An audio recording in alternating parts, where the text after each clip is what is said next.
Friends, स्वागत है आपका हमारे यूट्यूब चैनल नॉलेज स्टॉक में, जहां आज हम पढ़ेंगे अध्याय 3 के प्रश्न वाले 3.1 का प्रश्न नंबर 2, जहां दिया है हमने अनुपात A1 divide A2, B1 divide B2 और C1 डिवाइड C2 की तुलना कर ज्ञात कीजिए कि निम्न समीकरण युग्म द्वारा निरूपित रेखाएं एक बिंदु पर प्रतिच्छेद करती है, समांतर है अथवा संपाती। इसमें हमें इक्वेशन सॉल्व करने के बाद बताना है कि संख्या जो हमारी इक्वेशन बनेगी वो हमारी समांतर होगी, संपाती होगी या प्रतिच्छेद कर रही होगी। तो ठीक है, स्टार्ट करते हैं। पहला सवाल दिया है 5x minus 4y plus 8 equal 0, 7x plus 6y minus 9 equal 0। ठीक है, अब इसको हमने लिख लिया है, दिया है जो हमने यहाँ प्रश्न से लिखा है। अब इसको सॉल्व करेंगे। अब इसमें देखो a1 क्या होगा, जो हमारा x के साथ जो दिया है ये हमारा a1 होगा। तो a1 कितना दिया, हमें 5 दिया है। अब जो इसके बाद वाला जो पार्ट होगा, भाग होगा, वो b1 होगा। b1 कितना दिया, हमें माइनस का 4 दिया है। और इसी प्रकार c1 क्या होगा, हमारा 8।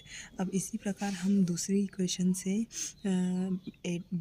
A2, B2 और C2 निकालेंगे। अब देखो A2 क्या होगा, हमारा 7 होगा। इसी प्रकार B2 हमारा 6 होगा और C2 हमारा क्या होगा, माइनस का 9 होगा। अब हम क्या करेंगे, इसको सॉल्व करेंगे आगे। तो ये हो जाएगा A1 डिवाइड A2। अब A1 की वैल्यू कितनी है, 5 है, जो हमने यहाँ से लिखी है। और ठीक है, और A2 की वैल्यू 7 है। अब देखो, अब हम क्या करें, B1 डिवाइड B2। तो B1 की वैल्यू कितनी है, माइनस का 4, और B2 की वैल्यू है 6। अब इसको हम 2 की टेबल से काटेंगे तो 2 दूनी 4 हो जाएगा और 2 तिया 6। तो हमें B1 और B2 कितना मिलेगा, B1 डिवाइड B2 मिलेगा हमें माइनस का 2/7।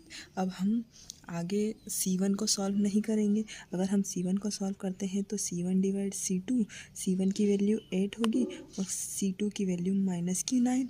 अब देखो, जो A1 डिवाइड A2 है वो B1 डिवाइड B2, दोनों की वैल्यू सेम है क्या, नहीं, दोनों की वैल्यू अलग है, मतलब ये एक दूसरे को के इक्वल नहीं है। तो यहाँ हम लिख देंगे A1 divide A2 not equal B1 divide B2। तो यह समीकरण हमारा कैसा होगा, प्रतिच्छेद।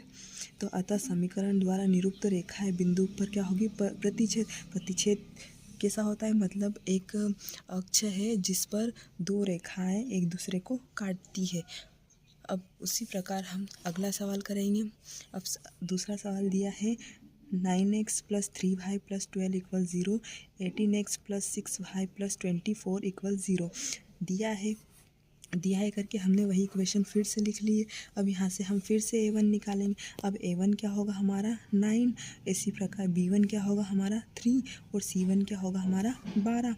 अब यहाँ से हम निकालेंगे A2 होगा हमारा 18, B2 होगा हमारा 6 और C2 होगा हमारा 24। अब इसको हम आगे हल करेंगे। तो आगे होगा A1 डिवाइड A2। अब A1 की वैल्यू हमने क्या रखी थी, 9, और A2 की वैल्यू क्या है, 18। अब 9 एकम 9, 9 दूनी 18, तो 1/2। अब देखो आगे B1 डिवाइड B2।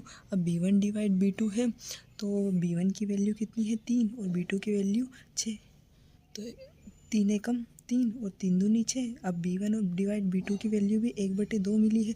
अब हम किसको सॉल्व करेंगे, C1 डिवाइड C2। अब C1 की वैल्यू है 12 और C2 की वैल्यू है 24। तो 12 एकम 12 और 12 दूनी 24।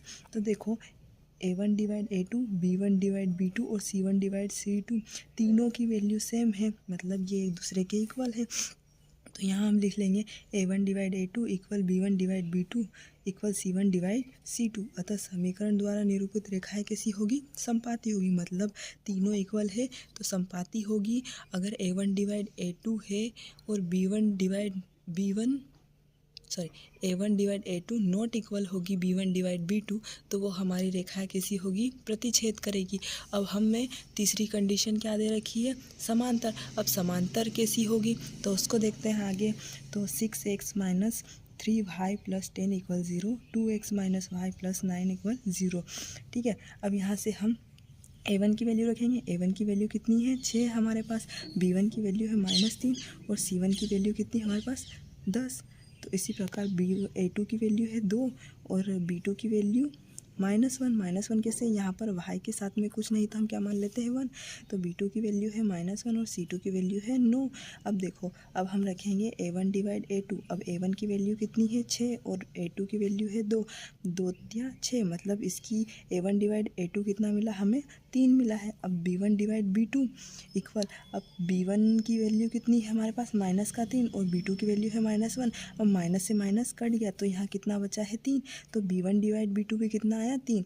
अब तीसरी कंडीशन क्या है हमारे पास में, c1 divide c2 equal, c1 की वैल्यू कितनी हमारे पास में 10 और c2 की वैल्यू है 9, मतलब जो हमारी थर्ड वाली कंडीशन है वो इन दोनों से अलग है, मतलब a1 डिवाइड a2 इक्वल होगा b1 divide b2, but c1 divide not equal होगा c1 डिवाइड c2, मतलब जो हमारी थर्ड कंडीशन है वो इन दोनों के बराबर नहीं है। मतलब समीकरण कैसी होगी हमारी, समांतर होगी। लास्ट वाली कंडीशन में हमें समांतर रेखाएं मिलेगी। आई होप आपको समझ में आया होगा। Thank you for watching.